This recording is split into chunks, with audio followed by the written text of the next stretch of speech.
Hello everyone, कैसे हैं आप सब लोग। I hope each and every one of you is doing absolutely good. My name is doctor Vipin Kumar Sharma and मैं आप सभी लोगों का तहे दिल से स्वागत करता हूं हमारे इस प्यारे से बैच उम्मीद के अंदर, जहां पर हम लोग आज और डिस्कशन करने वाले हैं molecular basis of inheritance chapter की। सो दोस्तों, इन द लास्ट सेशन हम लोग molecular basis of inheritance chapter को स्टार्ट कर चुके थे। हम लोग डीएनए का आरएनए का स्ट्रक्चर देख चुके थे एंड हम लोग डीएनए और आरएनए को कंपेयर भी कर चुके थे एंड हम लोग ये भी जान चुके थे कि why DNA is the genetic material and why protein is not the genetic material.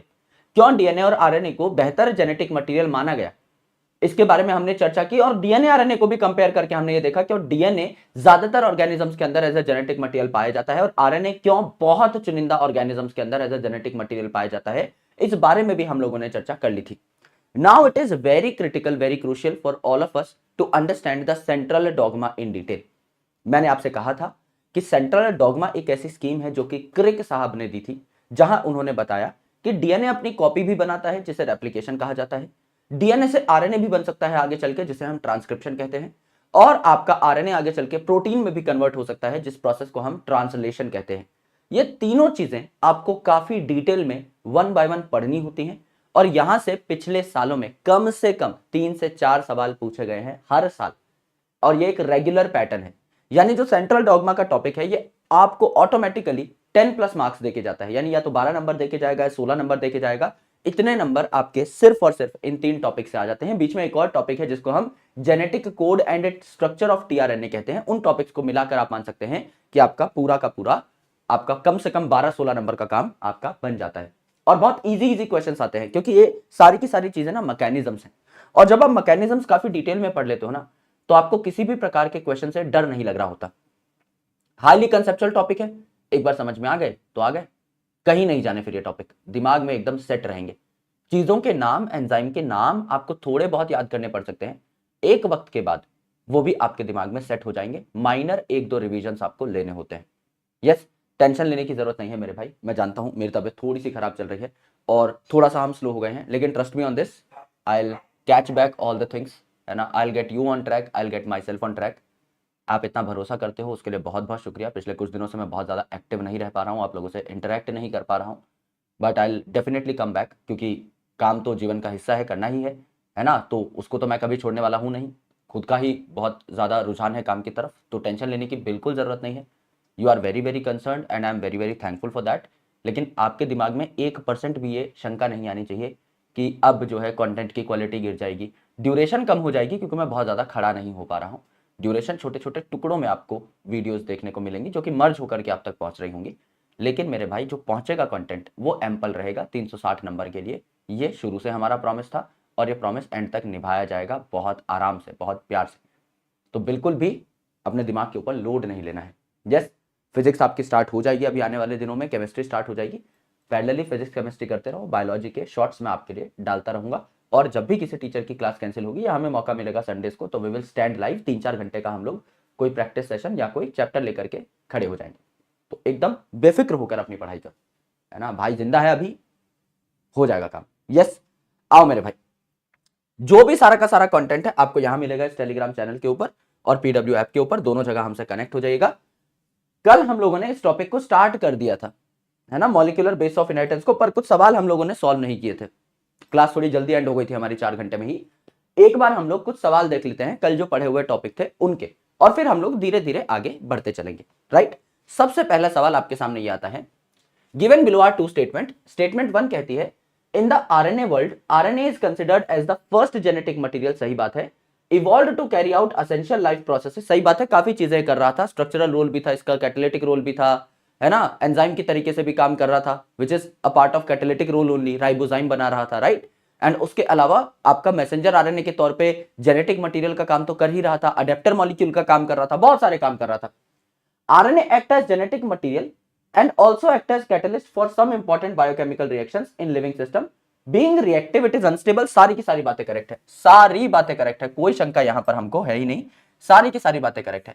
दूसरी स्टेटमेंट देखिए, DNA evolved from RNA. RNA पहला जेनेटिक मटेरियल था, डीएनए उसी से इवॉल्व होकर बना है, is a more stable genetic material. बिल्कुल सही बात है, it is a double helical in nature, being complementary, it resist changes by evolving repairing mechanism. देखो भाई, अगर ये डबल स्टैंडर्ड है अगर ये डबल स्टैंडर्ड है, यहाँ पे ए लगा हुआ है, टी लगा हुआ है, जी लगा हुआ है, सी लगा हुआ है, ए लगा हुआ है, टी लगा हुआ है, सी लगा हुआ है, ए के सामने टी, टी के सामने ए, जी के सामने सी, सी के सामने G, T A G and so on. यहां पर समझ लीजिए अगर मैं गलती से टी की जगह जी लगा देता हूं तो क्या ये गलती मेरे पकड़ में आ जाएगी? आ जाएगी गुरुजी। क्यों? क्योंकि यहां अगर जी है तो इसके सामने क्या होना चाहिए था? सी होना चाहिए था।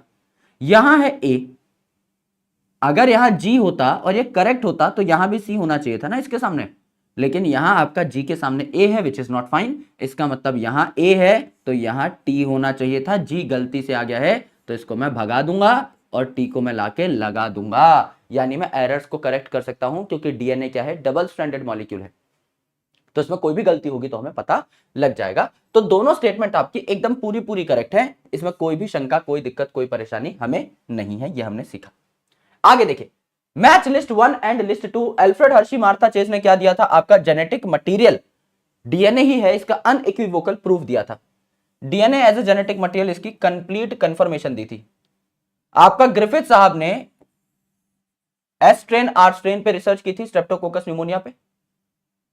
आपका यू क्रोमेटिन लूजली पैक्ड है, इसलिए बढ़िया तरीके से ये आपका ट्रांसक्रिप्शन कर सकता है। हेट्रोक्रोमेटिन जो है ये आपका डेंसली पैक्ड हो जाएगा। तो आपका डी का क्या हो जाएगा? डी का मिस्टर 2 हो जाएगा, डी का 2 एक में ही है, उत्तर हो जाएगा। आप लोग अपने हिसाब से मैच कर लीजिएगा। करेक्ट? करेक्ट।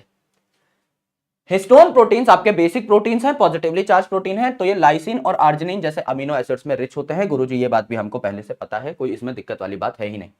देखिए, बैक्टीरियोफेज 5174 में अगर आप देखें तो 1 और 4 के साथ खेल लीजिए, पहले इन्हें प्लस माइनस कर दीजिए, प्लस करोगे 5 आएगा, माइनस करोगे 3 आएगा, तो 5 3। फिर 1 और 7 के साथ खेल लीजिए, प्लस माइनस कर दीजिए, आएगा 8 6 8 6 5 3 8 6। ये आपका यहां पर इससे मैच कर जाएगा।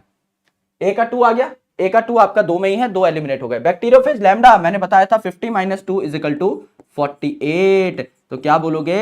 48 502, 48 502, 48 502। यस, तो बी का हो जाएगा 1, बी का हो जाएगा 1, आपका बी का 1, ए का 2, बी का 1 एक में ही है। इक्वलाई में 4.6 × 10⁻6 और आपका ह्यूमन का हैप्लॉइड कंटेंट 3.3 × 10⁹ डिप्लॉइड कंटेंट होता तो 2 से मल्टीप्लाई कर देते, 6.6 × 10⁹ हो जाता। मैच आप खुद कर सकते हैं। If A and C makes 30% and 20% of DNA respectively, what will be the percentage of T and G? जितना A होगा उतना ही आपका कितना होगा? T होगा। यस, ए अगर आपका 30% है तो टी भी आपका क्या होगा? 30% होगा, 60% ये हो गया। एंड मेरे भाई जितना आपका सी है उतना ही आपका क्या होगा? जी होगा। जहां जी उसके सामने सी, जहां सी उसके सामने जी, तो ये भी आपका 20% है तो इसके सामने भी 20% होगा, तो 60% आपका ये, 40% आपका ये, टोटल आपका क्या हो गया? 100% हो गया। एकदम सही बात है। तो हमसे पूछा है टी एंड जी, तो टी भी आपका 30%, जी आपका 20%, 30-20 रिस्पेक्टिवली, 30-20 रिस्पेक्टिवली, आपका उत्तर आ गया Mr 3। Very easy to calculate. If the length of DNA molecule is 1.1 meter, what will be the approximate number of a base pair? Base pair आपका 1.1 मीटर अगर लंबा डीएनए है। 2.2 मीटर कब निकला था भैया? 2.2 मीटर कब निकला था? हमने कहा था 6.6 × 10⁹ बेस पेयर है अगर आपके कंप्लीट एक सेल के अंदर, डिप्लॉयड सेल के अंदर। और मेरे भाई जो आपके दो बेस पेयर है उनके बीच का डिफरेंस कितना है? उनके बीच का डिफरेंस कितना है आपका? यहां पर आप लिख लीजिए 3.4 एंगस्ट्रॉम लिख लीजिए, है ना, या लिख लीजिए 0.34 नैनोमीटर। नैनोमीटर यानी 10⁻⁻9 मीटर। तो यहां आपका -9 और +9 की पावर सीधा गायब हो जाएगी। 6.6 को आप 0.34 यानी 1/3 से मल्टीप्लाई करेंगे, अगर 1/3 कर देंगे तो क्या आ जाएगा उत्तर? 2.2 मीटर आ जाएगा। यह हमने कैलकुलेट किया था। तो अगर आप एक डिप्लॉयड सेल को ले रहे हैं तो 2.2 मीटर लंबा आपका डीएनए आ रहा है। अगर आप इसको आधा कर दें तो आंसर भी आधा हो जाएगा, 1.1 हो जाएगा। तो आपका यहां पर आपका कितना हो जाना चाहिए? 3.3 × 10⁻9 हो जाना चाहिए। भाई 10⁻6 ये तो साफ गलत है। इससे अगर आप आंसर निकालेंगे 2.2 मीटर आएगा। 10⁻6 ये तो साफ गलत है, तो एलिमिनेशन से भी कर लेते, पेन उठाने की भी जरूरत नहीं थी, तो भी आप एलिमिनेशन से ऑप्शन निकाल लेते। Read the following statement and choose the set of correct statements, है ना। यू क्रोमेटिन लूजली पैक्ड होती है, बिल्कुल। हेट्रोक्रोमेटिन आपकी डेंसली पैक्ड होती है। हेट्रोक्रोमेटिन इज ट्रांसक्रिप्शनली एक्टिव, नहीं इनएक्टिव होती है। यू क्रोमेटिन एक्टिव होता है। Histone octamer is wrapped by negatively charge DNA in nucleosome. Histone octamer positive होता है, डीएनए नेगेटिव होता है। Histones are rich in lysine and arginine, इसीलिए आपके पॉजिटिव होते हैं। A typical nucleosome contain 400 base pair, नहीं भाई लगभग 200 बेस पेयर के आसपास पाए जाते हैं, तो ये बात गलत हो जाएगी। हमें क्या पता लगाना है, करेक्ट स्टेटमेंट, तो एसी डिविलियर्स हो जाएगा, एसीडी, एसीडी आपका हो जाएगा, उत्तर हो जाएगा मिस्टर 3, इसको आप एक बार मार्क कर लीजिएगा। Unequivocal proof that DNA is the genetic material किसने दिया था, एल्फ्रेड हर्शी और मार्था चेज ने दिया था। इसके बाद किसी की जबान ही नहीं खुली कि भाई डीएनए जेनेटिक मटेरियल है या नहीं, सबने मान लिया, जो एल्फ्रेड हर्शी और मार्था चेज ने कहा था, सबने इनकी बात मान ली, माननी ही पड़ी। Given below are two statement, statement 1 RNA mutates at a faster rate, बिल्कुल सही बात है, viruses having RNA genome and shorter life span mutate and evolve faster. अगर आरएनए जेनेटिक मटेरियल है तो म्यूटेशन तेज होगी, और शॉर्टर लाइफ स्पैन है, जल्दी जल्दी जल्दी जल्दी अगर वायरसेस और नए वायरसेस बना रहा है तो बहुत जल्दी इनकी जनरेशंस बनती जाएंगी, तो इवोल्यूशन भी तेज होगा, एकदम सही बात है। तो दोनों स्टेटमेंट आपकी ठीक है, दोनों स्टेटमेंट आपकी ठीक है, करेक्ट है, एकदम करेक्ट है गुरुदेव। Scientist conducted an experiment with P32 and S35 labeled phages for demonstrating that DNA is the genetic material, किसने किया था, एल्फ्रेड हर्शी मार्था चेज ने किया था। इन्होंने बैक्टीरियोफेज और बैक्टीरिया का इस्तेमाल किया। बैक्टीरियोफेज में आपके दो पार्ट थे, प्रोटीन और उसका डीएनए, डीएनए के अंदर फॉस्फेट होता है तो उसमें P32 रेडियो एक्टिव उन्होंने इस्तेमाल किया, एंड प्रोटीन जो है उसमें आपका सल्फर होता है तो उन्होंने S35 का इस्तेमाल कर लिया। हर्शी एंड चेज का ये एक्सपेरिमेंट था। Given below are two statements. Statement 1, RNA being unstable mutate at a faster rate, एकदम सही बात है। RNA can directly code for synthesis of protein, hence can easily express। RNA से directly protein बन जाता है। डीएनए को पहले आरएनए बनाना पड़ता है और उसके बाद आपका प्रोटीन बनता है, लेकिन आपका जो आरएनए है वो डायरेक्टली अपने आप को क्या कर सकता है, एक्सप्रेस कर सकता है। यस यस, तो यहां पर क्या हुआ, आरएनए बीइंग अनस्टेबल, ये वाली बात भी करेक्ट है, आरएनए डायरेक्टली प्रोटीन बना लेगा, ये बात भी करेक्ट है। Statement 1 and statement 2 both are correct, statement 1 and statement 2 both are correct, ये बात आपको समझ में आ गई। With reference to Hershey and Chase experiment select the correct statement, correct बात बतानी है, पहले ही मार्क कर लेते हैं, करेक्ट बात बतानी है। Viruses grown in the presence of radio active phosphorus contain radio active DNA, phosphorus जाकर रेडियो एक्टिव वाला जो था फॉस्फोरस जाके डीएनए में फंसेगा, क्योंकि डीएनए में ही फॉस्फेट ग्रुप होता है, सही बात है। Viruses grown on radio active sulphur contain radio active protein, sulphur protein में जाके फंसेगा। रेडियो एक्टिव फॉस्फोरस प्रोटीन में नहीं जाएगा, प्रोटीन में फॉस्फोरस नहीं होता। रेडियो एक्टिव सल्फर डीएनए में नहीं जाएगा, डीएनए में सल्फर नहीं होता। Viruses grown on radio active protein, ये तो बात ही अलग हो गई दुनियादारी से। सही बातें क्या है, सही बातें हैं आपकी सिर्फ ए और बी, सिर्फ ए और बी, यही आपकी सही बातें हैं, सत्य वचन है, इसके अलावा और कुछ भी नहीं। ये वाली स्लाइड हम देख चुके थे, मैं आपको एक बार रिवीजन के तौर पे बताने के लिए बस ये स्लाइड यहां पर लेकर के आया हूं, आराम से देखेगा। मैंने कहा डीएनए डबल स्ट्रैंडेड होता है, ये आपका एक पीला स्ट्रैंड 5 प्राइम टू 3 प्राइम, ये आपका एक पीला स्ट्रैंड 5 प्राइम टू 3 प्राइम। इन दोनों स्ट्रैंड को हम क्या करते हैं, सेपरेट करते हैं। ये 5 प्राइम टू 3 प्राइम एक पीला स्ट्रैंड है, ये 5 प्राइम टू 3 प्राइम एक पीला स्ट्रैंड है, दोनों स्ट्रैंड्स को मैंने क्या कर दिया, सेपरेट कर दिया। अब अगर ये 5 प्राइम टू 3 प्राइम एक स्ट्रैंड है तो इस पे नया जो स्ट्रैंड बनेगा, ये 5 प्राइम टू 3 प्राइम इस दिशा में है तो इस दिशा में एंटी पैरेलल नया स्ट्रैंड बनेगा, इस वाले को देख देख के। तो ऊपर वाला जो है एज अ टेम्पलेट बिहेव कर रहा है, इस टेम्पलेट को देख देख के मैं नीचे वाला स्ट्रैंड तैयार कर सकता हूं।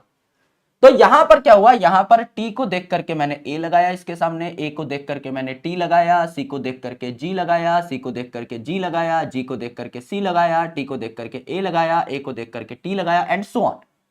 5 प्राइम टू 3 प्राइम दिशा में मैंने नया स्ट्रैंड बना दिया। कोई भी पॉलीन्यूक्लियोटाइड बनेगा, कोई भी न्यूक्लिक एसिड बनेगा, चाहे डीएनए चाहे आरएनए, हमेशा 5 प्राइम टू 3 प्राइम दिशा में ही बनेगा। This is a thumb rule. यहां पर भी देखिए, ये जो नीचे वाला स्ट्रैंड मैं सेपरेट करके लेके आया था 5 प्राइम टू 3 प्राइम, इसको देख देख कर 5 प्राइम टू 3 प्राइम नया स्ट्रैंड बन रहा होगा। टी के सामने ए के सामने टी, जी के सामने सी के सामने जी, टी के सामने ए के सामने टी, सी के सामने जी के सामने सी, जी के सामने सी, टी के सामने ए के सामने टी। बनेगा, एकदम बनेगा सर, कोई नहीं रोक पाएगा। यानी कि जो दोनों के दोनों डीएनए के स्ट्रैंड्स हैं ये सेपरेट होते हैं, दोनों ही टेम्पलेट के तौर पे बिहेव करते हैं, यानी इसको देखकर भी एक नया स्ट्रैंड बनेगा, इसको देखकर भी एक नया स्ट्रैंड बनेगा। कंप्लीट दो आपकी कॉपीज बन जाएंगी डीएनए की।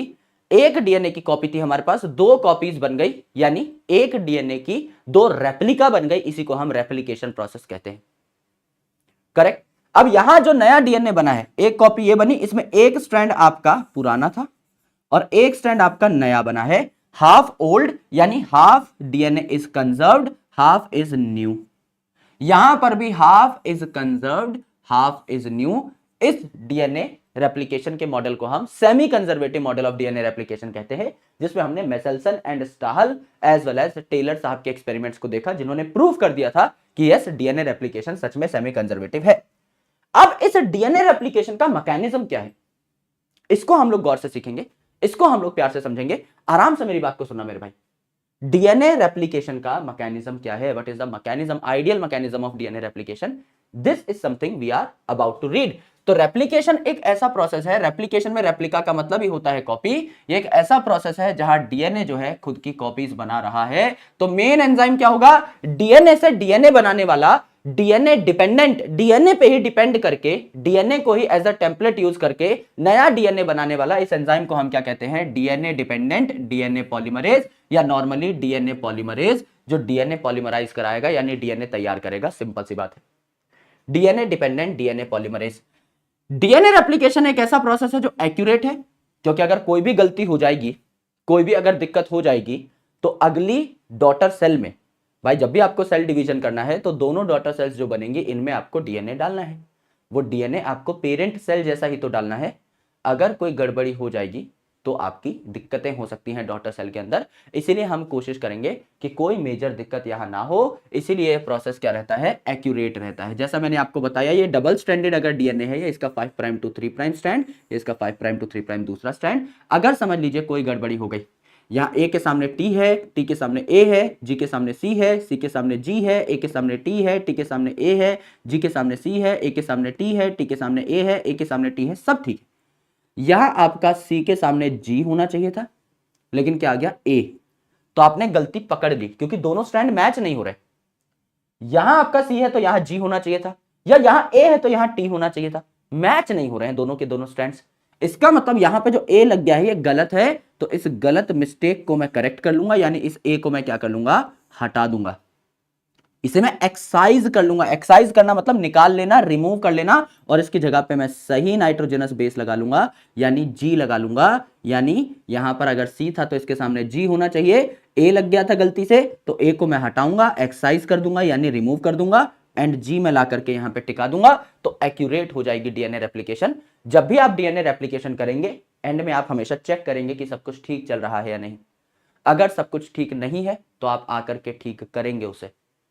प्रूफ रीडिंग एंजाइम्स होते हैं, जैसे जब भी हम कोई किताब लिखते हैं तो हमेशा किताब जब बन जाती है, हम अलग अलग टीचर्स को कुछ कुछ चैप्टर्स दे देते हैं कि भाई आप प्रूफ रीड कर दो, एक बार अपने एंड पे भी पढ़ लो, क्या पता कोई छोटी मोटी स्पेलिंग मिस्टेक मुझसे रह गई हो, कोई आपका आंसर है जिसमें बी की जगह डी टाइप हो गया हो, क्योंकि एक जैसे अल्फाबेट से दिखने में बी और डी एक जैसे दिखते हैं, तो कई बार टाइप सेटिंग के दौरान हल्की फुल्की गलतियां रह जाती हैं।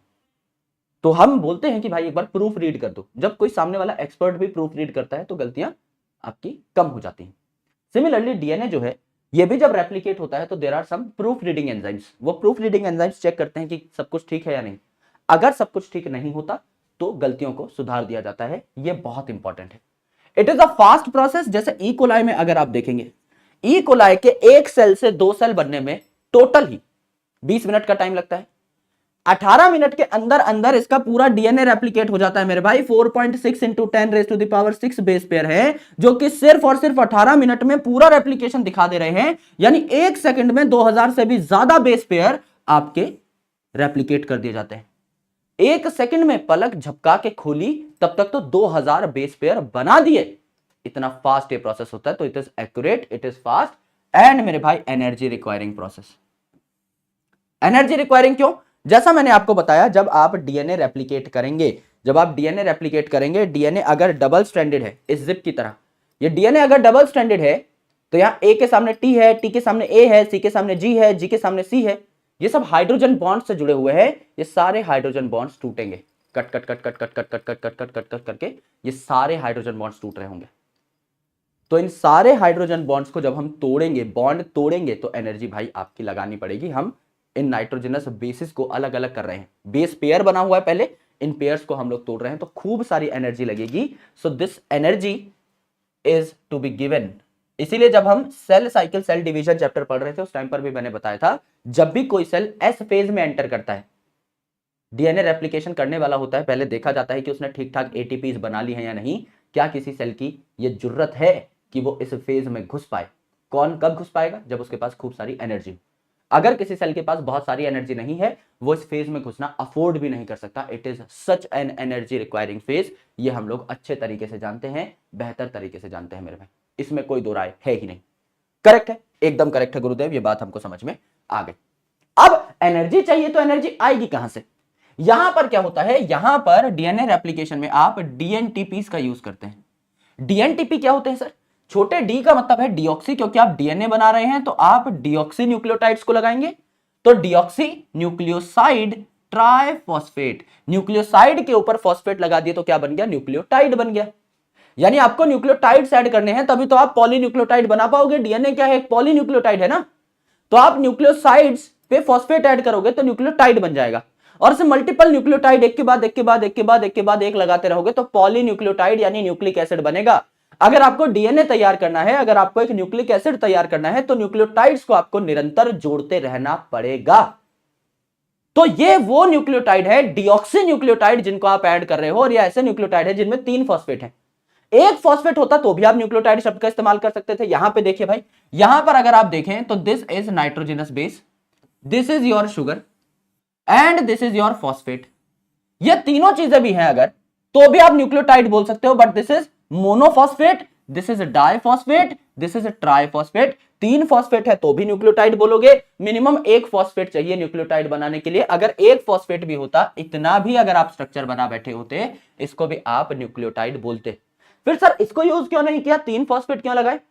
भाई 3 फॉस्फेट क्यों लगाए? क्योंकि ये जो आपका नाइट्रोजनस बेस और शुगर के बीच में बॉन्ड बनता है, इसको हम लोग क्या कहते हैं? इसको हम कहते हैं एन ग्लाइकोसिडिक बॉन्ड। सर बात करेक्ट है।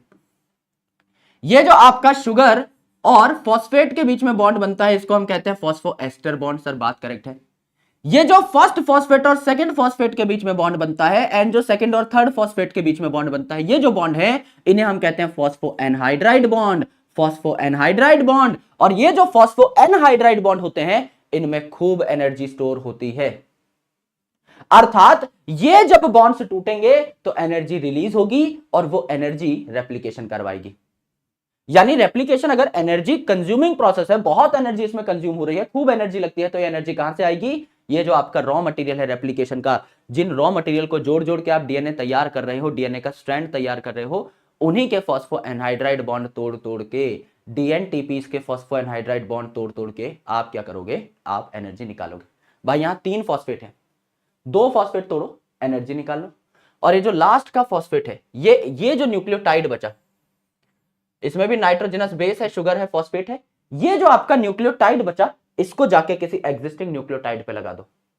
एक न्यूक्लियोटाइड पे दूसरा न्यूक्लियोटाइड लगा दिया, दूसरे पे तीसरा लगा दिया, तीसरे पे चौथा लगा दिया, तो ये तो as a raw material behave करेगा डीएनए का स्ट्रैंड तैयार करने के लिए। ये जो 2 फॉस्फोएनहाइड्राइड बॉन्ड है, ये हमेशा टूटेंगे एंड क्या करेंगे? एनर्जी दे रहे होंगे फॉर रेप्लिकेशन प्रोसेस। तो ये जो डीएनटीपी है, इसके 2 मकसद होते हैं, इसके 2 काम होते हैं। It has dual purposes. पहला, आपके एंड के जो 2 फॉस्फेट ग्रुप है, फॉस्फोएनहाइड्राइड बॉन्ड से जुड़े हुए, ये फॉस्फोएनहाइड्राइड बॉन्ड टूटेंगे और आपको एनर्जी देंगे। एंड फॉस्फोएस्टर बॉन्ड जो है, ये आपका क्या करेगा? ये आपका न्यूक्लियोटाइड आपका जाकर के जुड़ेगा, डीएनए तैयार करेगा। यानी यहां पर देखिए, अगर ये वाला मेरे पास स्ट्रैंड है, टेम्पलेट स्ट्रैंड है, इसको देख देख के मुझे डीएनए बनाना है, यहां पे मैं क्या लेके आऊंगा? Adenosine triphosphate. और एडिनोसिन ट्राइफॉस्फेट क्या सही नाम है? नहीं, नाम क्या आ गया? डीऑक्सी लगाना पड़ेगा, क्योंकि मैं डीएनए तैयार कर रहा हूं। तो मैं यहां लेकर आऊंगा डीएटीपी। डीएटीपी के 2 फॉस्फोएनहाइड्राइड बॉन्ड तोड़े, बच गया डीएएमपी, एडिनोसिन मोनोफॉस्फेट, वो यहां लगा दूंगा, है ना। डीटीटीपी, डीजीटीपी, डीजीटीपी, डीसीटीपी, डीएटीपी, डीटीटीपी, डीसीटीपी, डीजीटीपी, डीएटीपी, डीटीटीपी, पूरा डीएनए बन गया। यानी यहां में लेकर आया डीएटीपी, 2 फॉस्फोएनहाइड्राइड बॉन्ड तोड़ करके एनर्जी निकाली, उस एनर्जी को यूज करके बचा हुआ जो न्यूक्लियोटाइड था उसको यहां चिपका दिया, डीएएमपी को यहां पे चिपका दिया। 2 फॉस्फेट टूट गए, डीएएमपी को यहां चिपका दिया, है ना। डीएटीपी है ना, यहां पे डीएटीपी आया था, डीटीटीपी आ गया यहां पे टी वाले पोजीशन, है ना। फिर आपका डीजीटीपी, 2 बॉन्ड टूट जाएंगे एनर्जी देने के लिए, एक फॉस्फोएस्टर बॉन्ड लेकर के ये यहां पर जुड़ जाएंगे, न्यूक्लियोटाइड यहां पर जुड़ जाएगा। ये हमने काम किया। अब it is very critical to understand replicon. What is replicon? Replicon क्या होता है, गौर से देखिए। प्रोकैरियोट्स जो होते हैं जैसे ई कोलाई वगैरह जो बैक्टीरिया हैं, क्या इनका जो मेन जेनेटिक मटेरियल है गोलमटोल होता है? यस सर, सर्कुलर होता है, डबल स्टैंडर्ड सर्कुलर डीएनए होता है। जैसे बैक्टीरिया में हम न्यूक्लियोइड शब्द का इस्तेमाल कर रहे थे, जीनोफोर शब्द का इस्तेमाल कर रहे थे, मेन क्रोमोसोम का सिंगल क्रोमोसोम शब्द का इस्तेमाल कर रहे थे, ये यहां पर हमें देखने को मिला। तो प्रोकैरियोट्स आर मोनोरेप्लिकॉनिक, यानी इनमें सिर्फ एक रेप्लिकॉन होता है, एक रेप्लिकॉन होता है। तो आपका जो रेप्लिकेशन है रैंडमली कहीं से भी स्टार्ट नहीं होती। रेप्लिकेशन को स्टार्ट होने के लिए एक पर्टिकुलर पोजीशन चाहिए रहती है, एक पर्टिकुलर पॉइंट चाहिए होता है। उस पॉइंट को हम क्या कहते हैं? ओआरआई, यानी ओरिजिन ऑफ रेप्लिकेशन। उसको हम क्या कहते हैं? ORI, that is origin of replication. ठीक है, तो यहां पे ओआरआई जो है, ओरिजिन जो है, ओरिजिन ऑफ रेप्लिकेशन, यहां से आपकी रेप्लिकेशन स्टार्ट होगी और इस पॉइंट तक पहुंचेगी, यहां से आपकी रेप्लिकेशन स्टार्ट होगी और इस पॉइंट तक पहुंचेगी, इस पॉइंट पे आके रेप्लिकेशन एंड हो जाएगी। तो यहां पे एक ही ओआरआई है, अगर रेप्लिकेशन स्टार्ट हुई तो खत्म होकर ही दम लेगी। इस पूरे के पूरे गोल चक्कर का हम एक कॉपी बना चुके होंगे। पूरा डीएनए एक बार में ही रेप्लिकेट हो जाएगा, टुकड़ों में नहीं, एक बार में रेप्लिकेट हो जाएगा। इसे हम कहते हैं मोनोरेप्लिकॉनिक। एक ही रेप्लिकॉन है, एक बार शुरू हुआ तो खत्म होकर ही दम लेगा। If replication start it will completed in one go. ये आपका एनसीईआरटी में नहीं है, सिर्फ इतना याद रख लीजिए, प्रोकैरियोट में एक बार अगर रेप्लिकेशन शुरू हो गया, एक ही ओआरआई है, तो खत्म होकर ही दम लेगा, सिंपल। लेकिन यूकैरियोट्स में क्या होता है? मल्टी रेप्लिकॉनिक कंडीशन या पॉली रेप्लिकॉनिक कंडीशन होती है। डीएनए हमारा इतना बड़ा होता है कि पूरा का पूरा डीएनए आप एक बार में रेप्लिकेट नहीं कर सकते। तो ये आपका ओआरआई 1 है, ये यहां से यहां तक का डीएनए रेप्लिकेट कर रहा है, तो दिस इज वन रेप्लिकॉन। दूसरा ओआरआई ये है, ये यहां से यहां तक का डीएनए रेप्लिकेट कर रहा है, दिस इज रेप्लिकॉन 2। तीसरा ओआरआई है, यहां से यहां तक का डीएनए रेप्लिकेट कर रहा है, दिस इज रेप्लिकॉन 3। तो यहां पर 3 रेप्लिकॉन हमने दिखाए हैं। एक ओआरआई जितना डीएनए रेप्लिकेट करवा दे एक बार में, इसे हम रेप्लिकॉन कहते हैं, यानी it is basically the unit of replication. एक बार में जितना डीएनए रेप्लिकेट हो जाए, तो इतना टुकड़ा आपका एक बार में बना, इतना टुकड़ा दूसरे ओआरआई से बन रहा है, इतना टुकड़ा तीसरे ओआरआई से बन रहा है। फिर इनको हम लोग सील कर देते हैं, इन पे हम लोग टांके लगा देते हैं, बॉन्ड बनवा देते हैं, और ये सारे टुकड़े छोटे छोटे टुकड़े जुड़ जाते हैं और कंप्लीट डीएनए बन जाता है। ये जो डीएनए जो है पार्ट्स में बनते हैं और बाद में हम इनको ज्वाइन करके कंप्लीट डीएनए तैयार कर देते हैं। यानी क्या सर हमको याद करना है? नहीं याद करना, सिंपल याद रखो। प्रोकैरियोट्स में मोनोरेप्लिकॉनिक कंडीशन है, एक बार ओआरआई पे रेप्लिकेशन शुरू हुई, ओरिजिन पे रेप्लिकेशन स्टार्ट हुई, तो खत्म होकर ही दम लेगी।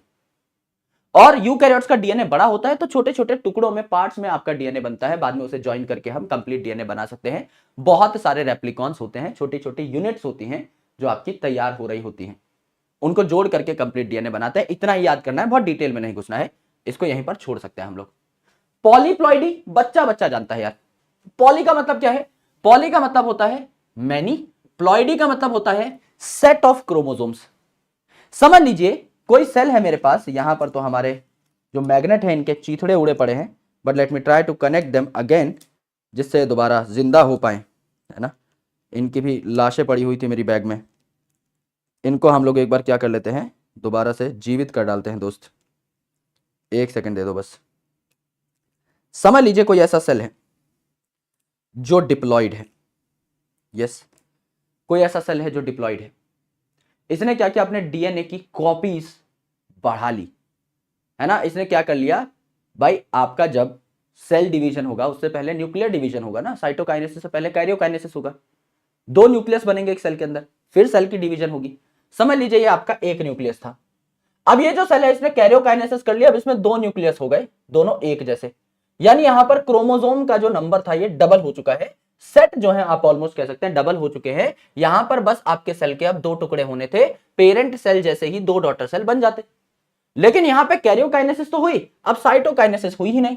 तो ये जो सेल तैयार हुआ इसमें आपके सेट ऑफ क्रोमोसोम्स सीधे सीधे बढ़ गए, क्योंकि मेरे भाई न्यूक्लियर डिवीजन हो चुका है, 1 से 2 न्यूक्लियस बन गए, न्यूक्लियस का मसाला डबल हो चुका है, लेकिन सेल डिवाइड नहीं किया।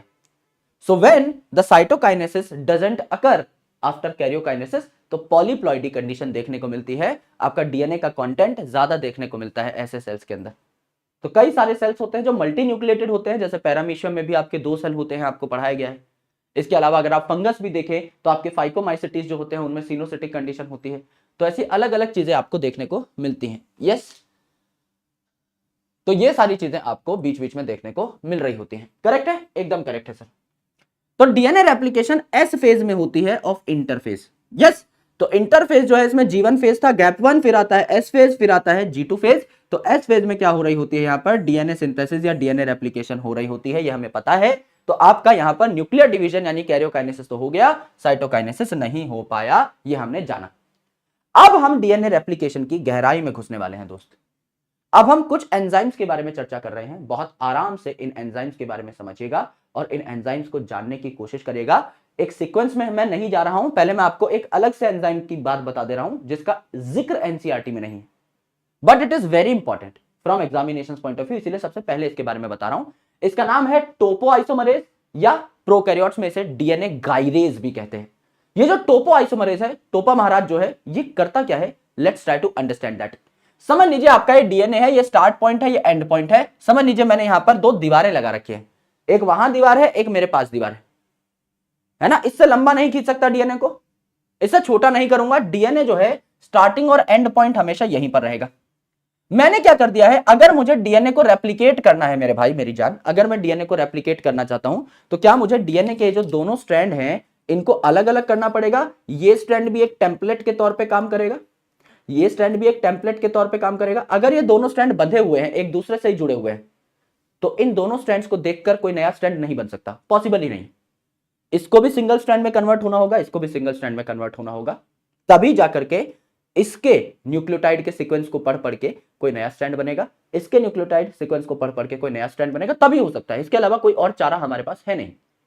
तो हमें इन दोनों स्ट्रैंड्स को सेपरेट करना पड़ेगा, रेप्लिकेशन फोर्क बनानी पड़ेगी, कांटे जैसा ये स्ट्रक्चर बनाना पड़ेगा। तो यहां पर भी क्या हुआ मेरे दोस्त मेरे भाई, यहां पर भी क्या हुआ, जब आप ये डीएनए के दोनों स्ट्रैंड हैं इनको पकड़ करके खींचेंगे तो ये बीच का बबल बहुत बड़ा हो जाएगा। भाई बीच का बबल बड़ा हो जाएगा, बाकी जगह आपकी चेंज नहीं हो रही है, तो क्या बाकी बबल्स की जगह खा गया है मोटा बबल, क्या बाकी बबल्स थोड़े छोटे छोटे छोटे छोटे हो जाएंगे। भाई देखो, अगर मेरे पास यहां पर सॉरी पांच नहीं, अगर गमछा है एक, अगर मेरे पास मेरा चहिता गमछा है, अगर मैं आपको एक चीज दिखाऊं, मैं क्या करूंगा, इसको कॉइल करूंगा सबसे पहले और फिर मैं इसको बीच में से खींचूंगा, तो आसपास देखना स्ट्रेस बढ़ेगा, एक बार चेक करते रहना, ठीक है। मैं कह रहा हूं कि मैंने इसको ऐसे अटका लिया और मैं कॉइल कर रहा हूं, ठीक है।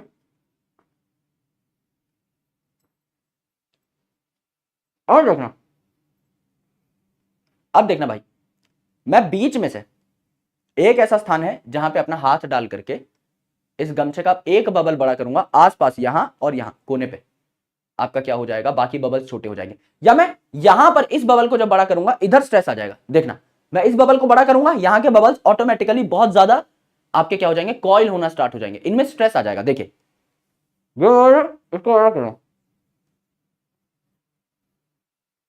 देखो अब ये बबल जब मैंने बड़ा किया तो ये जो पास के बबल्स है मेरे मुंह के पास, ये छोटे हो गए, और ज्यादा बड़ा करूंगा इसको तो कॉइल भी हो जाएंगे, देखना।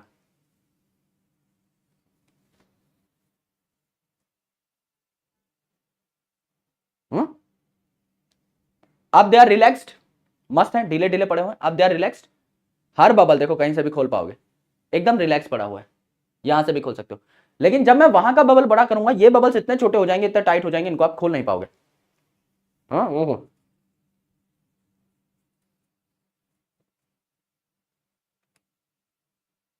अब ये मेरे मुंह के पास वाले इतने टाइट हो गए, इनको आप खोल नहीं सकते, बहुत ज्यादा क्या हो गई है इनमें, टेंशन आ गई है, ये आपके बहुत ज्यादा पास पास आ गए हैं। पहले थोड़े ढीले थे, अब बहुत ज्यादा पास पास आ गए हैं, क्योंकि दूसरा बबल बड़ा हो गया है। यहां पर क्या आ जाते हैं, सुपर कॉइल्स आ जाते हैं, बहुत ज्यादा गुथाई हो जाती है यहां पर इन स्ट्रैंड्स की, सुपर कॉइल की वजह से टेंशन बढ़ जाती है।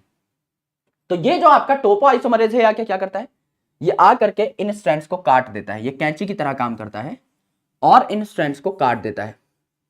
अगर समझ लीजिए एक गमछा है, उसमें बहुत ज्यादा टेंशन है, मैं अगर आकर एक कैंची मार दूं तो फुर्र करके खुल जाएगा, वो रिलैक्स हो जाएगा। यस, तो यहां पर अगर मैं कैंची मार दूं तो ये फुर्र करके क्या हो जाएगा, खुल जाएगा, फिर ये दोबारा से रिलैक्स हो जाएंगे, दोबारा से थोड़ा रिलैक्स हो जाएंगे, और जब ये रिलैक्स हो जाएंगे, इनके बीच का ये जो आपका गैप है इसको मैं भर दूंगा। यानी जहां पे मैंने कट लगाया था, भाई बॉन्ड तोड़ा है, कट लगाना मतलब बॉन्ड तोड़ना, दोबारा से आपके जो न्यूक्लियोटाइड्स हैं इनके बीच में फॉस्फोडाइएस्टर बॉन्ड में बना दूंगा।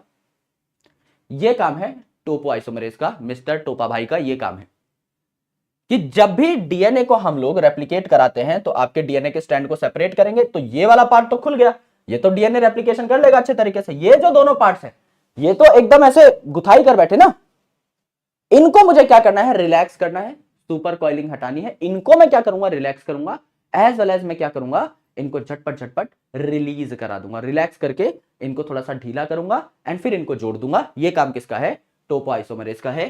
तो टोपोआइसोमरेज जो है टेंशन को रिलीज करता है जो सुपर कॉइलिंग के दौरान हुई होती है, एंड डीएनए स्ट्रैंड्स को क्या कर देता है आपका, बढ़िया टेंशन रिलीज करके थोड़ा दूर दूर कर देता है। बाद में फिर उसको हम जोड़ सकते हैं। यानी टेंशन रिलीज करने का काम किसका है, मिस्टर टोपू भाई का है। ये हमने देखा, ये हमने सीखा। ठीक है, ओके गुरुजी, इतनी बात हमको समझ में आ गई। अब देखिए मेरे दोस्त, आराम से मेरी बात को सुनिए। पहले डायग्राम देखिए, फिर मैं आपको एक तरीके से एक 3D दिखाऊंगा खुद ही। ये जो आपका जिप है, इसके माध्यम से मैं आपको डीएनए रेप्लिकेशन समझाने की कोशिश करूंगा। आराम से देखिए।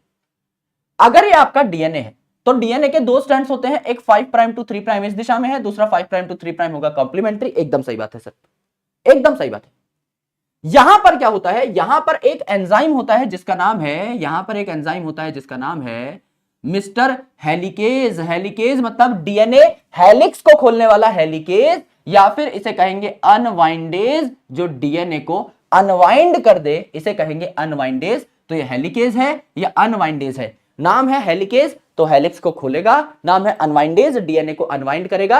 यानी डीएनए के दो स्ट्रैंड थे, ये जैसे जैसे आगे बढ़ता जाएगा, जैसे जैसे आगे बढ़ता जाएगा ये डीएनए के स्ट्रैंड खुलते जाएंगे। इस दिशा में आपका हेलिकेज चलता जाएगा, डीएनए स्ट्रैंड और खुलते चले जाएंगे और डीएनए के दोनों स्ट्रैंड सेपरेट होते चले जाएंगे। As simple as that. ठीक है, ठीक है गुरुजी, इतनी बात समझ में आ गई, ये बात हमको समझ में आ गई। ठीक है जी। तो ये क्या करता है, ये हाइड्रोजन बॉन्ड्स ब्रेक करता है जो कि आपके दो डीएनए स्ट्रैंड्स को जोड़ रहे होते हैं। ये उन हाइड्रोजन बॉन्ड्स को ब्रेक करता रहता है, बेस पेयर्स के बीच में जो हाइड्रोजन बॉन्ड्स हैं उनको ब्रेक करता रहता है और डीएनए को खोलता चला जाता है। ठीक है जी, एकदम ठीक है। ये बात हमको समझ में आ गई। धीरे धीरे आपका हेलिकेज आगे बढ़ता चला जाएगा, डीएनए के स्ट्रैंड सेपरेट होते चले जाएंगे। एकदम ठीक है सर, बहुत अच्छी बात है। अब यहां पर ये डीएनए के स्ट्रैंड जो सेपरेट हुए हैं ये आपस में जुड़ भी तो सकते हैं। सर क्यों जुड़ सकते हैं भाई, यहां पर कभी ए रहा होगा जिसके सामने आता है टी, यहां टी है जिसके सामने आता होगा ए, सी के सामने जी, जी के सामने सी, सी के सामने जी, जी के सामने सी। भाई ये जो सारे के सारे आपके न्यूक्लियोटाइड्स हैं या नाइट्रोजनस बेसिस हैं तो कॉम्प्लीमेंट्री है ना, आपने इनको अलग किया है, ये तो हाइड्रोजन बॉन्ड बना के फिर जुड़ जाएंगे। ए तो टी के साथ मिलने के लिए मरा ही जा रहा है, टी तो ए के साथ मिलने के लिए मरा ही जा रहा है, सी तो जी से जुड़ेगा ही, जी तो सी से जुड़ेगा ही। इनको आपने सेपरेट भी कर दिया तो फिर जुड़ जाएंगे, ये तो फिर जुड़ जाएंगे। अब ये जो दोनों के दोनों स्ट्रैंड हैं जो इतनी मेहनत से सेपरेट किए हैं, इतनी एनर्जी लगा करके, इतना दमखम लगा करके, ये आपस में दोबारा ना जुड़ जाएं, इसीलिए जरूरी है मेरे दोस्त, इसीलिए जरूरी है मेरे दोस्त कि यहां पर हम सिंगल स्ट्रैंड बाइंडिंग प्रोटीन्स लगा दें। जो सफेद कलर के हमने लगाए हैं ये प्रोटीन्स हैं जो हमने सिंगल स्ट्रैंड पे लगा दिए हैं, इन्हें कहा जाता है SSB protein, single strand binding proteins. ये ऐसे प्रोटीन्स हैं जो कि सिंगल स्ट्रैंड पे बाइंड करते हैं और इनको दोबारा आपका जुड़ने से, एक दूसरे से जुड़ने से रोकते हैं। ये प्रोटीन ने घेर लिया है डीएनए स्ट्रैंड को, तो अब ये कहीं और नहीं जुड़ पाएंगे। तो सिंगल स्ट्रैंड बाइंडिंग प्रोटीन जो है do not let double stranded DNA formation again, and ये आपके सिंगल स्ट्रैंडेड डीएनए को न्यूक्लियेसिस से भी बचाते हैं। प्रोटेक्शन भी इनको घेर के बैठ गए हैं ना डीएनए को, कहीं सिंगल स्ट्रैंडेड डीएनए देख के कोई इस पे हमला ना कर दे, काट ना दे, डीएनए के टुकड़े ना कर दे कोई न्यूक्लियस एंजाइम, उससे भी प्रोटेक्शन देते हैं। और दोनों जो सिंगल स्ट्रैंड है इन्हें दोबारा जुड़ने भी नहीं देते।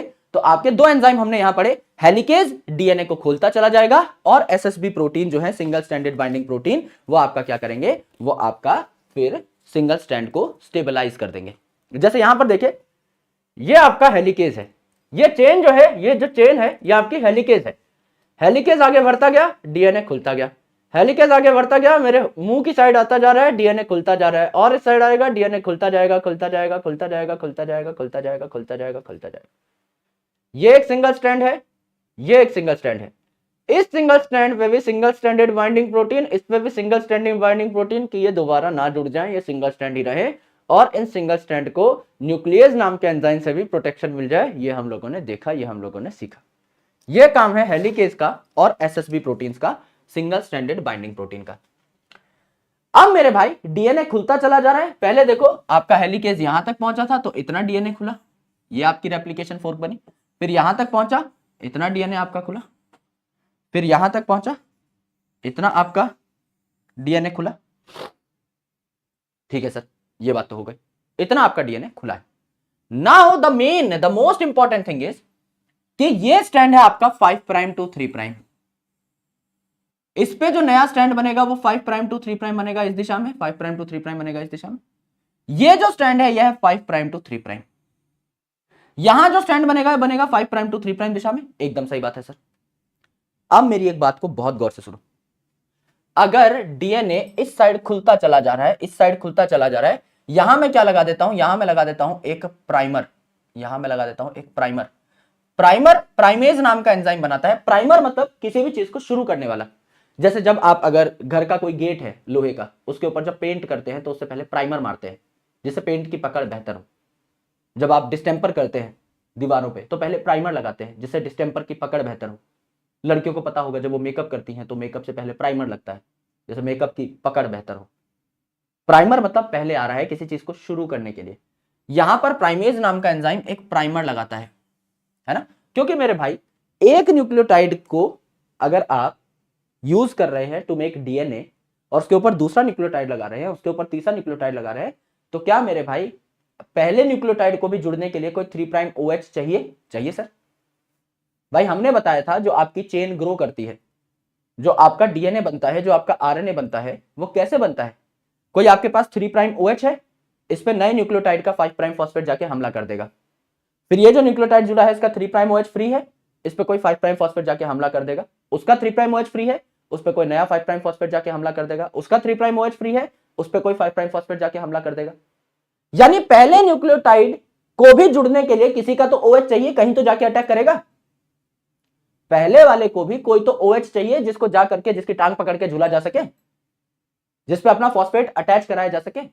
यहां पे ऐसा कुछ भी नहीं है, कोई OH फ्री है ही नहीं। सर ये तो गलत बात हो गई। गलत बात तो है, OH तो चाहिए, OH तो चाहिए,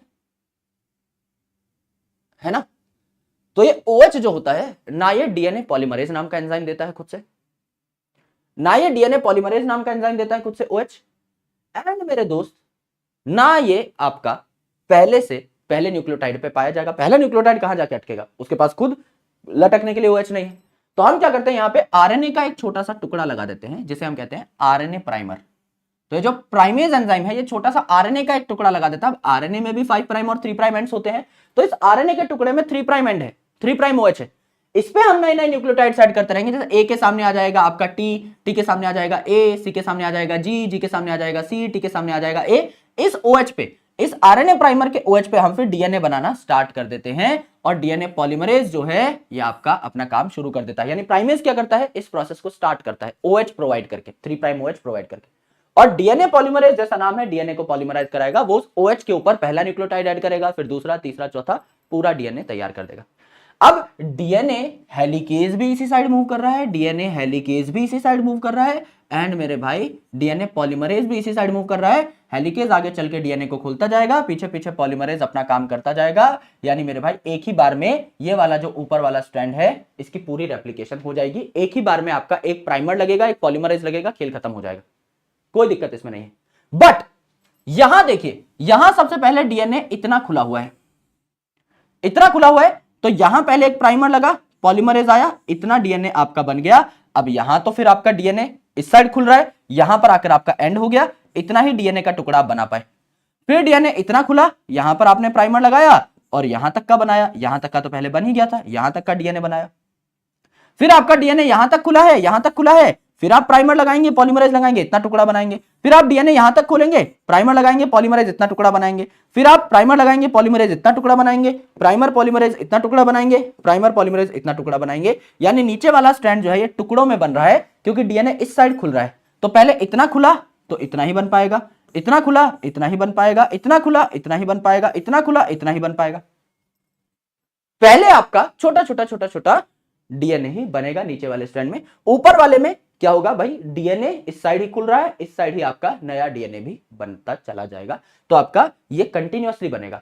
ये छोटे छोटे छोटे छोटे टुकड़ों में बनेगा, फ्रेगमेंट्स में बनेगा, डिसकंटिन्यूअसली बनेगा। तो ऊपर वाला जो स्ट्रैंड है इसे हम कंटिन्यूअस या लीडिंग स्ट्रैंड कहते हैं, क्योंकि ये लीड करता है, सबसे बेस्ट काम कर रहा है, लीड कर रहा है। सिर्फ एक प्राइमर लगेगा और आपका खेला खत्म हो जाएगा, उसी में सारा डीएनए तैयार हो जाएगा। जबकि जो नीचे वाला है इसे हम डिसकंटिन्यूअस या लैगिंग कहते हैं। लीडिंग का उल्टा लैगिंग, लैग मार रहा है, धीरे धीरे छोटे छोटे टुकड़ों में आपका डीएनए बन रहा है। इन छोटे छोटे टुकड़ों को हम ओकाजाकी फ्रेगमेंट्स कहते हैं। और यहां पर ये जो आपके दो छोटे छोटे टुकड़े हैं, इनके बीच में आपका बॉन्ड क्या बनेगा, फॉस्फोडाइएस्टर बॉन्ड। डीएनए लाइगेज आकर के टांका मार देगा, फॉस्फोडाइएस्टर बॉन्ड बना देगा। इसे हम क्या कहते हैं, डीएनए लाइगेज को मॉलिक्यूलर गम या मॉलिक्यूलर ग्लू कहते हैं। यस, तो ये ओकाजाकी फ्रेगमेंट जो है इन्हें आप जोड़ सकते हो, ये आपने देखा। तो अलग अलग एंजाइम है मेरे भाई, आपका डीएनए हेलिकेज भी है, एसएसबी प्रोटीन्स भी है, प्राइमर भी है ना। आपका यहां पर प्राइमर किसने बनाया, प्राइमेज ने। यहां पर आपका पॉलीमरेज भी है एंड आपका यहां पर लाइगेज भी है जो ओकाजाकी फ्रेगमेंट्स को जोड़ेगा, ये आपने देखा। तो अलग अलग एंजाइम्स है, जैसे हेलिकेज या अनवाइंडेज क्या करेगा, ये हाइड्रोजन बॉन्ड्स को तोड़ता है जो दो डीएनए स्ट्रैंड्स को कनेक्ट कर रही है और इसे सिंगल स्ट्रैंडेड डीएनए में कन्वर्ट कर देता है। सिंगल स्ट्रैंडेड बाइंडिंग प्रोटीन्स क्या करेंगे, अब जो सिंगल स्ट्रैंड्स बने हैं इनको डबल स्ट्रैंडेड डीएनए बनने से रोकेंगे एंड मेरे भाई आपका न्यूक्लियेज से इन सिंगल स्ट्रैंड्स को प्रोटेक्ट भी करेंगे, डाइजेस्ट होने से भी बचाएंगे। टोपो आइसोमरेज या डीएनए गाइरेज मैंने आपको बताया था, ये आपके डीएनए की टेंशन रिलीज करता है, यानी सुपर कॉइलिंग जो हो जाती है, बहुत टेंशन आ जाती है, इसको रिलीज करता है। प्राइमेज क्या करता है, ये आरएनए प्राइमर, आरएनए का छोटा सा टुकड़ा बनाता है जिससे हमें 3 प्राइम OH मिलता है, जिसपे हम पहला न्यूक्लियोटाइड ऐड कर सके, क्योंकि डीएनए पॉलीमरेज खुद से इस रेप्लिकेशन प्रोसेस को इनिशिएट नहीं कर सकता, खुद का 3 प्राइम OH इसके पास नहीं है, इसीलिए इसे प्राइमर की मदद लेनी पड़ती है। यह सबसे इंपॉर्टेंट है। अगर हम बात करें बैक्टीरिया में पॉलीमरेजेस की, यूकैरियोट्स में तो कई सारे पॉलीमरेज पाए जाते हैं।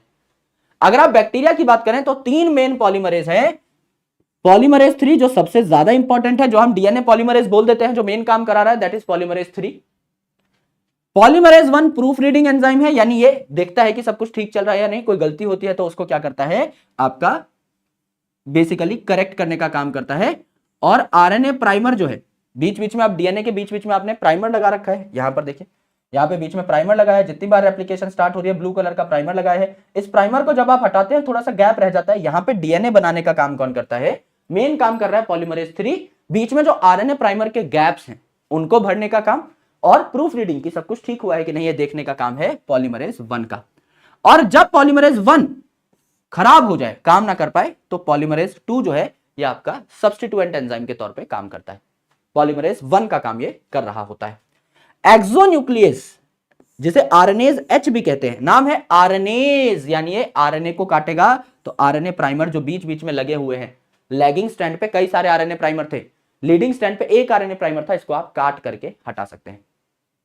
तो आरएनएज H यानी आपका एक्सोन्यूक्लियस, न्यूक्लिक एसिड को काटने वाला, आरएनएज स्पेसिफिकली आरएनए नाम के न्यूक्लिक एसिड को काटने वाला, ये आरएनए प्राइमर्स हटाता है।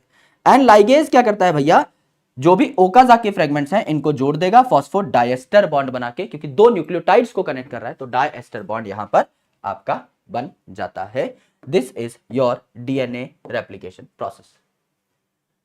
Correct? Which of the following statement is correct regarding the process of replication? DNA dependent DNA polymerase catalyzes polymerization in 5 prime to 3 prime as well as 3 prime to 5 prime direction. नहीं, नया strand हमेशा 5 prime to 3 prime ही बनेगा, चाहे DNA हो चाहे RNA हो। DNA dependent DNA polymerase catalyses polymerisation in 5 prime to 3 prime direction only. DNA dependent DNA polymerase catalyse in 5 prime to 3 prime direction. DNA dependent RNA polymerase जो है ये आपका 5 prime to 3 prime में ही बनाता है, क्योंकि डीएनए डिपेंडेंट आरएनए पॉलीमरेज मतलब transcription का एंजाइम भी आरएनए बनाएगा तो 5 प्राइम टू 3 प्राइम में ही बनाएगा, लेकिन रेप्लिकेशन का इससे लेना देना नहीं है, ट्रांसक्रिप्शन से लेना देना है। तो आपका आरएनए पॉलीमरेज है तो ये आपका ट्रांसक्रिप्शन का एंजाइम, ना कि रेप्लिकेशन का। ये हमने देखा, ये हमने सीखा, तो यहां ये गलत हो जाएगा, 3 प्राइम टू 5 प्राइम आपका नहीं बनता। ओवरऑल आंसर आ जाएगा आपका क्या, mister B. Given below are two statement. DNA polymerases catalyzes polymerization only in one direction 5 prime to 3 prime, ठीक है, इसी डायरेक्शन में आपके स्ट्रैंड बनेंगे नए वाले। During replication of DNA on one strand, replication is continuous while in other strand it is discontinuous. Leading strand में continuous होगी, लैगिंग स्ट्रैंड में डिसकंटिन्यूअस होगी। दोनों बातें आपकी करेक्ट लग रही हैं। Statement 1 and statement 2 both are correct. उत्तर क्या आ जाएगा आपका? बी आ जाएगा। यस, ये है आपका डीएनए रेप्लिकेशन। अब I want to discuss something with you, very important. आपके कई सारे डाउट्स हैं, उनको क्लियर करना बहुत इंपॉर्टेंट है। अभी I be very frank with you because it is very important to maintain clarity. अभी कुछ दिनों से I am not able to stand more than 3 भी मैं ज्यादा ही लिख रहा हूं। जैसे अभी मेरे घर पे वो बैठने वाला सेटअप नहीं है, अदरवाइज मैं थोड़ा ज्यादा पढ़ा पाता। वो सेटअप मैं लगवा रहा हूं जिससे कि क्लासेस और थोड़ी बेटर हो पाए। अभी एक स्ट्रेच में 1 से 2 घंटे से ज्यादा खड़े होकर के, क्योंकि मेरा पेट पकड़ जाता है बार बार ना, तो ये काम नहीं हो पा रहा है। तो एक बार अभी फॉर नेक्स्ट फ्यू डेज, देखो काम मैं करता रहूंगा। मैं आपसे माफी चाहता हूं, मैं इस चीज की इजाजत भी मांग रहा हूं। आप कहते हो सर रेस्ट करो, मैं जानता हूं भाई, मैं आपको अलग अलग जगह काम करता हुआ दिखाई दूंगा। मैं कर्मयोगी हूं, मैं घर बैठ ही नहीं सकता। ये मेरी खुद की बहुत बड़ी समस्या है, आप इसको कबूल कर लीजिए। कुछ दिन आपको लगेंगे ये बात कबूल करने में, लेकिन ये सत्य है। मैं नहीं बैठ सकता घर पे, या मैं खाली नहीं बैठ सकता। या तो मैं कोई किताब लिख रहा हूँ, या मैं थीसिस पे काम कर रहा हूँ, या XYZ कोई रिसर्च पेपर पे काम चल रहा होगा, या मैं अपने लेक्चर ले रहा हूँ, कुछ भी चल रहा होगा। I will always be working. ये सिंपल है, मेरा उसके बिना काम चलता ही नहीं। मैं इतने साल हो गए मुझे कंसिस्टेंटली काम करते हुए, उसके बिना मैं अपने आप को इमेजिन नहीं कर सकता। किसी दिन मैं 10 घंटा काम करूंगा, किस दिन 6 घंटा काम करूंगा, किस दिन 3 घंटा काम करूंगा, किस दिन कम पढ़ूंगा, ज्यादा पढ़ूंगा। पढ़ूंगा डेली। कंसिस्टेंसी इज माई की, वो छूट ही नहीं सकती। अब मैं छोड़ ही नहीं पाऊंगा, वो आदत इतनी बुरी लग गई है। इसलिए मैं आपको बोलता हूँ कंसिस्टेंसी मेंटेन करना एक बार अगर आ गया तो वो जीवन का पार्ट बन जाता है। तो मैं जिस दिन काम नहीं करता उस दिन तो मुझे नींद ही नहीं आती। यस, चाहे मैं कितने भी बुरे हालात में हूं, चाहे मैं कुछ भी कर रहा हूं, I have to make my day productive. चाहे मैं इतना ही काम कर पाऊं, I will give all my time to this batch and mission 100। अब मेरे पास 2 चीजें हैं, उनको मैं बहुत ईमानदारी से, जैसे कि हमेशा करता आया हूं। मुझे बिल्कुल मलाल नहीं है कि मैंने अपना 100% नहीं दिया। I have genuinely given my 100%। लेकिन अब आपका सिलेबस ट्रैक पे होना चाहिए। अब आप पे फिजिक्स का भी लोड आ जाएगा, तो आपको डेली डेली परेशान नहीं करूंगा। जैसे अगर मैं दिन में 1-2 घंटे की वीडियोस आपके लिए बना रहा हूं, मैं 3-4 दिन में एक वीडियो आपके लिए डाल दिया करूंगा, जिसमें आपके 1-2 चैप्टर्स हुआ किया करेंगे। क्योंकि अधिकतर काम हमारा पूरा हो चुका है भगवान की कृपा से। कैसे? देखिए मेरे भाई, 11th की पहली यूनिट है सिस्टमैटिक्स। सिस्टमैटिक्स में 4 चैप्टर हैं। लिविंग वर्ल्ड डन हो गया, बायोलॉजिकल क्लासिफिकेशन डन हो गया, प्लांट किंगडम डन हो गया, एनिमल किंगडम स्टार्ट हो गया था ऑलमोस्ट। इसको डन मानो, कोऑर्डिनेट एंड नॉन कोऑर्डिनेट बचा हुआ है, इसको अभी के लिए छोड़ देते हैं, लेकिन डन मान लो एक बार के लिए। दूसरा है यूनिट आपका स्ट्रक्चरल ऑर्गेनाइजेशन। स्ट्रक्चरल ऑर्गेनाइजेशन में मॉर्फोलॉजी में हम लोग लाइव बैठे थे, पर उस दिन बैंड बज गई थी हमारी, तो मॉर्फोलॉजी जो है इसको मैं पूरा करवा दूंगा। एनाटॉमी अभी आपने छुआ नहीं है, इसको पूरा करा दूंगा। स्ट्रक्चरल ऑर्गेनाइजेशन यानी टिश्यू कॉकरोच फ्रॉग नहीं छुआ है, इसको मैं पूरा करा दूंगा। ये 3 चैप्टर हमको करने हैं। इसके आगे अगर सेल यूनिट आप देखें, सेल यूनिट आपकी पूरी कंप्लीट हो चुकी है। Cell the unit of life, cell cycle, cell division, biomolecules, तीनों आपके कंप्लीट हो चुके हैं। अगर मैं प्लांट फिजियोलॉजी की बात करूं, प्लांट फिजियोलॉजी में आपका photosynthesis complete, respiration complete, plant growth and development में एक छोटा सा टॉपिक रहता है आपका, that is plant growth regulator. ये भी आपका कंप्लीट हो जाएगा। ठीक है। ह्यूमन फिजियोलॉजी 6 चैप्टर्स हैं, एकदम 6 के 6 चैप्टर्स जो हैं एंड टू एंड कंप्लीट हो गए हैं, इसमें कोई दिक्कत है नहीं, सारे कंप्लीट हो चुके हैं। इकोलॉजी की अगर आप बात करें, इकोलॉजी में organisms and population, biodiversity and it's conservation, ecosystem, तीनों कंप्लीट हो चुके हैं। यहां पर मॉलिक्यूलर बेसिस हम लोगों ने स्टार्ट किया है। मॉलिक्यूलर बेसिस आपका आधा हो चुका है मान लीजिए, है ना, इसको हम लोग पूरा करेंगे। Principles of inheritance and variation पूरा करेंगे, एंड इवोल्यूशन पूरा करेंगे। यानी आपका जेनेटिक्स का एक लेक्चर और मान लीजिए, जिसमें तीनों चैप्टर आपके साथ दे दिए जाएंगे आपको रिकॉर्ड कर करके। बचा हुआ मॉलिक्यूलर बेसिस भी, बचा हुआ प्रिंसिपल्स ऑफ इनहेरिटेंस वेरिएशन भी। अगर बहुत लंबा लेक्चर नहीं जाता है, 12 घंटे से ऊपर यूट्यूब अलाउ नहीं करता, तो आपका इवोल्यूशन कहीं और किसी यूनिट के साथ मर्ज करके दे दिया जाएगा। तो ये जेनेटिक्स जो है ये आपकी करवा दी जाएगी। बचा क्या है ये देखिए, यहां एनिमल किंगडम बचा है, ये आपका पूरा कराया जाएगा। ये यूनिट ऑलमोस्ट बची हुई है, ये पूरी कराई जाएगी। यहां प्लांट ग्रोथ रेगुलेटर्स पूरा करा दिया जाएगा। मॉलिक्यूलर बेसिस आधा बचा है, जेनेटिक्स आपकी ऑलमोस्ट, फिर इस चैप्टर के अलावा दोनों चैप्टर पूरे बचे हैं। मेन यूनिट है रिप्रोडक्शन, इसमें आपके तीनों चैप्टर रहते हैं, ये हम लोग पूरा करेंगे। एक लेक्चर आएगा जिसमें तीनों चैप्टर पूरे होंगे। उसके बाद सेकंड जेनेटिक्स है, थर्ड जो आपकी यूनिट है यह है biology in human welfare, human health and disease and microbes in human welfare, यहां पर चैप्टर आते हैं, 2 चैप्टर हैं, ये हम लोग पूरा करेंगे। एंड मेरे भाई उसके बाद आती है बायोटेक, बायोटेक हम चाहे तो पहले पूरा करेंगे, इसके 2 चैप्टर हैं, ये हम पूरा करेंगे।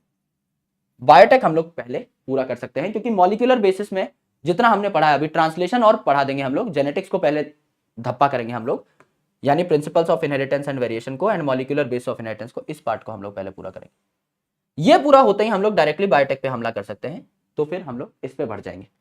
द मेन मोटो इज कि इसको पूरा करेंगे कैसे सर, लाइव या रिकॉर्डेड वो हम डिसाइड करेंगे, बीच बीच में आता रहूंगा मैं। करेंगे कैसे, let's try to understand this. सबसे पहले ये वाला पार्ट पूरा करेंगे, है ना, मॉलिक्यूलर बेसिस जो आधा बचा हुआ है, principles of inheritance and variation and evolution, अगर लेक्चर 12 घंटे से पार नहीं हुआ क्योंकि बड़े चैप्टर से, यस, तो इवोल्यूशन भी इसी में देखेंगे हम डाल सकते हैं या नहीं, वरना इवोल्यूशन को यहां शिफ्ट करूंगा मैं ह्यूमन वेलफेयर के साथ, ठीक है। तो पहला लेक्चर जो होगा वो आप ये मान के चलिए बचा हुआ जेनेटिक्स पूरा, इवोल्यूशन के साथ या इवोल्यूशन के बिना। दूसरा इसके बाद मैं लपेटूंगा बायोटेक, तीसरा मैं लपेटूंगा रिप्रोडक्शन को, और अगर जगह मिली, ये अगर लेक्चर छोटा हुआ 10 घंटे के आसपास का, तो 2 घंटे का ये वाला पार्ट बना करके प्लांट ग्रोथ रेगुलेटर वाला यहीं चिपका दिया जाएगा, वो थंबनेल पे सारी डिटेल्स में लिखवा दूंगा कौन सा चैप्टर कहां है, और टेलीग्राम वगैरह पे भी बता दूंगा। फिर रिप्रोडक्शन के बाद बायोलॉजी इन ह्यूमन वेलफेयर,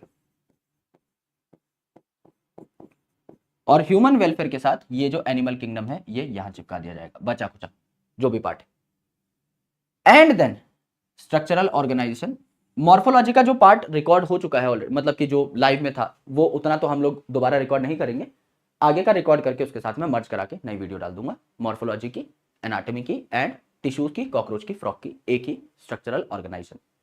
ये वीडियोस क्योंकि अब जैसा मैंने बताया दिन का 1-2 घंटा मैं अपने बैच को दूंगा, इस बैच को, और 2-3 घंटा मैं टुकड़ों में मिशन 100 को दूंगा, जिससे दोनों चीजें पैरेलल चल पाए, दिन का 5-6 घंटा, और जब तबीयत थोड़ी और बेटर हो जाएगी तो 7-8 घंटे पे इसको स्केल कर दिया जाएगा एक हफ्ते के अंदर अंदर। यस, तो आपका मान के चलिए हर 3 से 4-5 दिन पे एक वीडियो आपको मिलती रहेगी, तो आपका ऑलमोस्ट इसी महीने ये सारा काम खत्म हो जाएगा अच्छे तरीके से। टीम से मैं एक बार डिस्कस कर लूंगा कि कोई ऐसा दिन जिस दिन किसी टीचर की क्लास ना हो, उस दिन आई विल कम लाइव, और उस दिन हम सारी की सारी बची खुची जो बातें हैं, यस, जो भी हमारी यूनिट बची हुई होगी उसको हम लोग लेकर के बैठ जाएंगे और डिस्कशन स्टार्ट कर देंगे अपना बढ़िया तरीके से। करेक्ट है, ये है आपका पूरा फेट प्लान। थोड़ा बहुत इसमें आइट्रेशन होगी, हल्की फुल्की आइट्रेशन हो सकती है कि कौन से ये जो बचे हुए चैप्टर हैं, हल्का सा एनिमल किंगडम है ना, हल्का सा आपका प्लांट फिजियोलॉजी का हार्मोन वाला पार्ट, ये कहां जाके फिट होगा, ये मुझे थोड़ा सा कैलकुलेट करना पड़ेगा, क्योंकि अभी मुझे पता नहीं है कितनी लंबी जाएंगी रिकॉर्डिंग्स, किसी यूनिट की रिकॉर्डिंग हो सकती है 10 घंटा चली जाए, किसी की 9 घंटा चली जाए, तो उसको हम लोग कोशिश करेंगे थोड़ा सा और सप्लीमेंट कर दें, थोड़ा सा और कहीं ऐड करके कोई चैप्टर का पार्ट हम लोग उसको बना दें, बढ़िया 12 घंटे का सेशन बना दें। आप इत्मीनान से देखते रहिएगा, आपको कोई टेंशन नहीं, जब आपका मन करे तब देखते रहिएगा। टेलीग्राम चैनल पर आपको सारे नोट्स, सारी की सारी चीजें मिलती रहेंगी, मेरे से कनेक्टेड रहना, मैं सारी स्ट्रेटजीज और सारी चीजें बहुत कुछ लेके आ रहा हूं मेरे भाई, है ना, ये सारी चीजें आपको यहां पर मिलती रहेंगी। पिछले 2-3-4 दिनों के लिए मैं आपको एक ऑलरेडी मैसेज डाल भी चुका हूं, मैं दिल से माफी मांगता हूं, हालांकि देखो यार ये चीज मेरे हाथ की भी नहीं है, माफी मांगने का कोई पॉइंट वैसे नहीं है, मैं सिर्फ खुद से ही हताश हूं और कुछ नहीं, इसीलिए बस मैं बोल रहा हूं, बिकॉज मुझे नहीं पता था ये पंगा मुझे इतनी जल्दी पकड़ लेगा। हर इंसान पॉजिटिव ही सोच के चलता है, पॉजिटिव टेम्परामेंट ही रखता है, और मैं तो बहुत ऑप्टिमिस्टिक आदमी हूँ, मुझे नहीं पता था कि मैं इतना जल्दी जूझ जाऊंगा इस चीज़ से, मुझे लगा था आई विल टेक समथिंग, तबीयत कभी भी बिगड़ सकती है, कभी भी खराब हो सकती है, और बहुत सारी चीज़ें हैं, मैं किसी भी बच्चे को निराश नहीं करना चाहता, किसी भी बैच के बच्चे को, इसलिए I need to give my 100%। तो अभी भी आप मुझे काम करते हुए देखेंगे, हाँ मेरी एफिशिएंसी थोड़ी सी ऐसे हिली डुली सी है, उसको I will keep on track, उसको मैं बहुत जल्दी एकदम वापस लेकर के आऊँगा। सच बता रहा हूँ, तुमने जो हाथ थामा है ये दुनिया का सबसे भरोसेमंद हाथ है, इसने कभी आज तक किसी बच्चे को निराश नहीं किया है, किसी स्टूडेंट को निराश नहीं किया है, जो मेरे से पढ़े हुए हैं बच्चे पिछले 5-6-7-8-9 साल में, वो इस बात को मानेंगे, इस बात पे ट्रस्ट करेंगे, और आप भी अगर मुझसे बैच में पढ़े हो आप इस बात को मानोगे बाकायदा, किसी का 1% भी नुकसान नहीं होगा, मैंने जो प्रोमिस किए हैं वो सारे पूरे होंगे। थोड़ा टाइम लग सकता है, लेकिन आपका ओवरऑल बहुत जल्दी और बहुत अच्छे से मैं सारे काम कराने की कोशिश करूंगा। कोशिश क्या, करा ही दूंगा, है ना। कोशिश नहीं कि हाँ भाई मैं 99% दे दूं, 100%। वो डेटॉल वाला सीन नहीं है, 99.9% कीटाणु मार दिए। वो बचा हुआ कीटाणु चाहे अलग से ढूंढ के चप्पल से मुझे मारना पड़े, मार के जाऊंगा। ठीक है, बने रहो। छोटे छोटे वीडियोस डेली बना के मैं इकट्ठे करते जाऊंगा। जब 3-4 दिन में स्टॉक हो जाएगा कि हाँ यार एक वीडियो बच्चों को देने लायक बन चुकी है, अब देखने लायक कुछ सामान इकट्ठा हो चुका है, मसाला इकट्ठा हो चुका है, I pitch that video to you. और हमेशा आपको अपडेटेड रखा जाएगा इस बारे में। ठीक है, जुड़े रहो, ऐसे ही प्यार करते रहो भाई मुझसे। थैंक यू सो मच आपके सपोर्ट की, बहुत ज़्यादा जब भी ज़रूरत पड़ी है आपने ज़्यादा ही किया है हमेशा। I will be very thankful. बहुत शुक्रगुजार हूँ, बहुत खुशकिस्मत हूँ कि तुम मेरे जीवन का हिस्सा हो। मैं अब धीरे धीरे आपसे 3-4 दिन में मिलता रहूँगा और बाद में अपनी पेस को हम बढ़ा देंगे, है ना। अभी मेन प्रायोरिटी ये है कि थोड़ा कम काम करूँ, बाकी जो इधर उधर के काम हैं वो थोड़े अच्छे तरीके से स्ट्रीमलाइन कर लिए जाए। बहुत सारी रिस्पॉन्सिबिलिटीज़ हैं, बहुत सारे काम हैं, थोड़ा सा चीज़ों को ट्रैक पे लाया जाए, है ना। तो 3-4 दिन की मोहलत और उसके बाद आपसे दोबारा मुलाकात होगी।